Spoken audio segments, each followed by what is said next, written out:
এবার কোরবানির পর ১২ ঘণ্টার মধ্যে বর্জ্য অপসারণ করে নগর পরিচ্ছন্নের প্রস্তুতি শেষ করেছে রাজশাহী সিটি কর্পোরেশন কর্তৃপক্ষ। পরিচ্ছন্নতা বিভাগের কর্মকর্তার পাশাপাশি মাঠ পর্যায়ে থাকবেন ১২০০ কর্মী, আর পুরো বিষয়টি তদারকি করবেন নগর প্রশাসক। এছাড়া এবারই প্রথম কোরবানি বর্জ্য ও মাংস সংরক্ষণের জন্য পরিবেশ বান্ধব আলাদা ২ ধরনের ব্যাগ সরবরাহ করেছে সিটি কর্পোরেশন। মেহেদী হাসানের তোলা ছবিতে রাশিদুল হক রুশোর প্রতিবেদন। কোরবানি পরবর্তী বর্জ্য অপসারণে বরাবরই দেশের প্রথম দিকে থাকে রাজশাহী সিটি কর্পোরেশন। সেই ধারা অব্যাহত রাখতে এবারও নেওয়া হয়েছে নানা প্রস্তুতি। ৭২ ঘন্টা ময়েশ্চার লক সমৃদ্ধ লিলি বডি ওয়াশ শিয়া বাটারের গুডনেস স্কিন রিপেয়ার করে রাখে সফট ও গ্লোয়িং।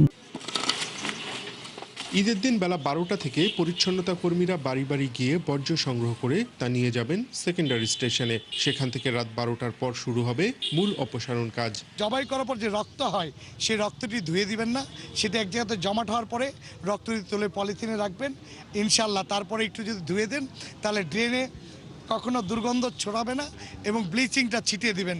আর ড্রেনে বিশেষ করে কেউ কুরবানি দিবেন না, এটা আপনাদের কাছে আমার অনুরোধ থাকবে। এই কাজে নিয়োজিত থাকবেন সিটি কর্পোরেশনের ১০৬০ জন দক্ষ পরিচ্ছন্নতা কর্মী। সবার সমন্বয়ে ১২ ঘন্টার মধ্যেই নগর পরিষ্কারের আশ্বাস দিলেন প্রশাসক।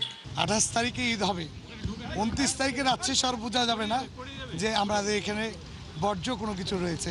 আমার বিশ্বাস ২৪ ঘন্টা লাগবে না, আমরা ১০-১২ ঘন্টার মধ্যেই রাজশাহী মহানগর পরিষ্কার করব। এদিকে এবারই প্রথমবারের মতো বর্জ্য ফেলা ও মাংস সংরক্ষণের জন্য ভুট্টার স্টার্চ থেকে তৈরি পরিবেশ বান্ধব ব্যাগ বাড়ি বাড়ি পৌঁছে দিয়েছে সিটি কর্পোরেশন। যারা কুরবানি করবেন তাদেরকে আমরা কুরবানির বর্জ্য সংগ্রহের জন্য ব্যাগ দিব, যারা কুরবানি করবেন না তাদেরকে কিন্তু মাংস সংগ্রহের জন্য ব্যাগ দেব।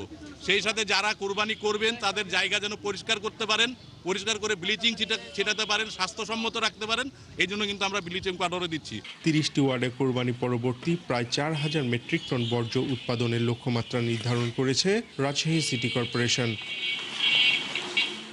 রাশিদুল হক রুশো, ৭১, রাজশাহী।